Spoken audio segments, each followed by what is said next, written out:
Texas has a way of being that does not resemble anywhere else in the world.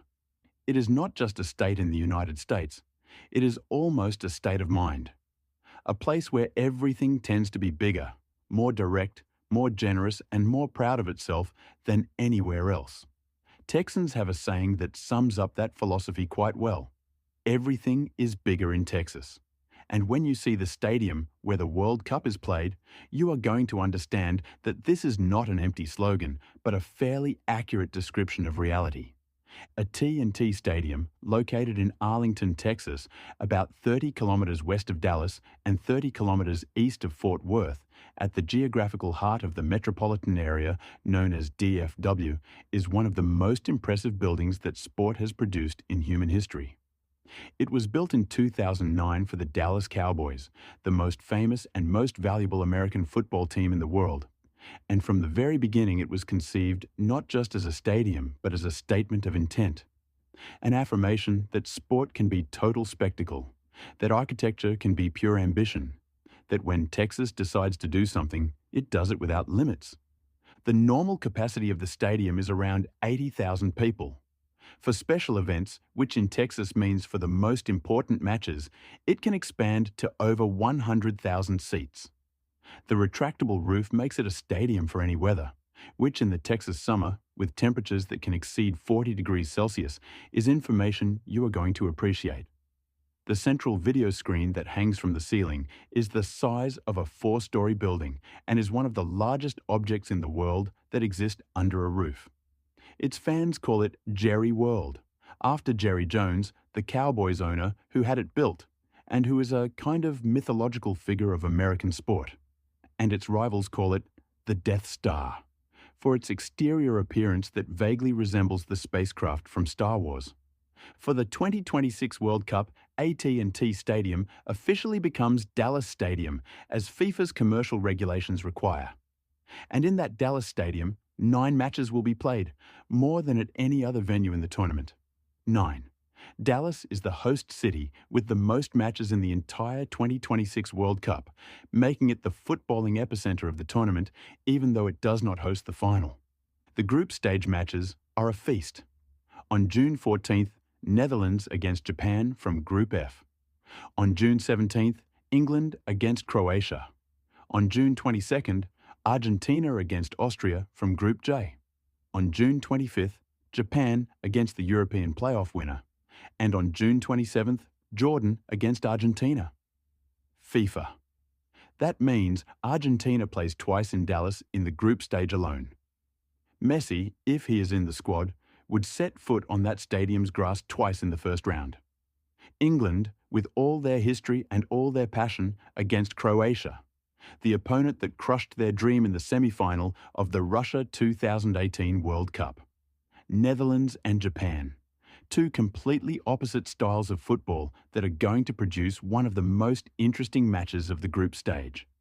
And after the groups, 2 round of 32 matches, 1 round of 16 match, and the semi-final on July 14th. Dallas is going to have top-level world football for an entire month. Now, before you start fantasizing about the trip, there is one thing you need to know about Dallas that is fundamental to understanding how the city works. Dallas has almost no public transport. It is one of the great American cities where the automobile is not a convenience, but an almost absolute necessity. The DFW metropolitan area has more than 7 million people spread across an enormous territory, and the infrastructure is designed with the car in mind. There is a light rail system, DART, that connects DFW Airport with downtown Dallas, but that train does not reach the stadium. Arlington, the city where AT&T Stadium is located, has no public transport system connecting it to Dallas or Fort Worth. So to get to the match, you are going to need a rental car, Uber, Lyft, or the special shuttle services that will be organized for the World Cup from various points around the region. The practical recommendation is clear. If you book a hotel in Arlington, near the stadium, you can walk to the match. If you stay in Dallas or Fort Worth, which have more nightlife and more gastronomic options, you need to plan your transport in advance. And in any case, If you rent a car, leave at least 3 hours early on match days because traffic on the I-30 highway, the main artery to the stadium, can be enormous. Share America. For accommodation, you have three possible strategies. The first is to stay in Arlington, in the hotels that directly surround the stadium, like the Loews Arlington, which is literally connected to the stadium complex by covered walkways. That option gives you maximum comfort on match days, but leaves you far from Dallas city life. The second is to stay in downtown Dallas, in the uptown neighborhood or the historic center, where you have restaurants, bars, nightlife, and the ability to move on foot or on the light rail. The third is a mix. A few days in Arlington for the matches and the rest in Dallas to enjoy the city. If you are going to be there for several days, that combination is probably the smartest. And now comes the part that is going to surprise you most if you do not know Dallas. The city has much more to offer than its international reputation suggests. Dallas is not a city that appears in films or on lists of the world's most romantic destinations.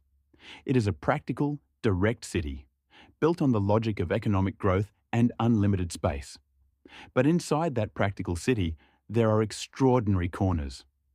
The Deep Ellum neighborhood is the cultural heart of Dallas, a district of industrial warehouses converted into bars, restaurants, art galleries, and live music venues that has an incomparable nighttime energy. Blues and jazz have deep roots in Deep Ellum, which was for decades the most vibrant African-American neighborhood in Texas, and which today is the place where the city shows its most creative and most authentic side. During the World Cup, Deep Ellum is going to be the center of Dallas's World Cup party. The bars will have giant screens, the music will play until late, and you will find supporters from every country mixed with locals in one of those experiences that only World Cups can generate. The sixth floor museum, located in the building from which Lee Harvey Oswald shot John F. Kennedy on November 22, 1963, is one of the most impactful museums in the United States. Not because of the grandeur of its collection, but because of the way it tells one of the darkest moments in American history. You can stand at the sixth floor window and look down toward Dealey Plaza, where the assassination took place, and the combination of history and geography creates an experience that stays with you long after you have left. It is a site that is not easy to visit emotionally, but that is completely worth it. Dealey Plaza itself, where history crossed on November 22, 1963, is open to the public and completely free. The X painted on the asphalt of Elm Street, marking the exact spot where the president was struck by the bullets, is one of those details that, when you see it in person, stops you in your tracks in a way no photograph can replicate. The Dallas Arts District, which includes the AT&T Performing Arts Center, the Dallas Museum of Art, and the Nasher Sculpture Center, is one of the most important cultural complexes in the southern United States. The Nasher in particular is a gem, an outdoor sculpture garden in the heart of the city, with pieces by Picasso, Rodin, Matisse, and the great sculptors of the 20th century, all in a space designed by architect Renzo Piano that is itself a work of art. But if there is one thing you absolutely cannot skip in Dallas, just one, it is eating Texas barbecue. Texas barbecue is not the same thing as barbecue in the rest of the United States. It is a different category entirely.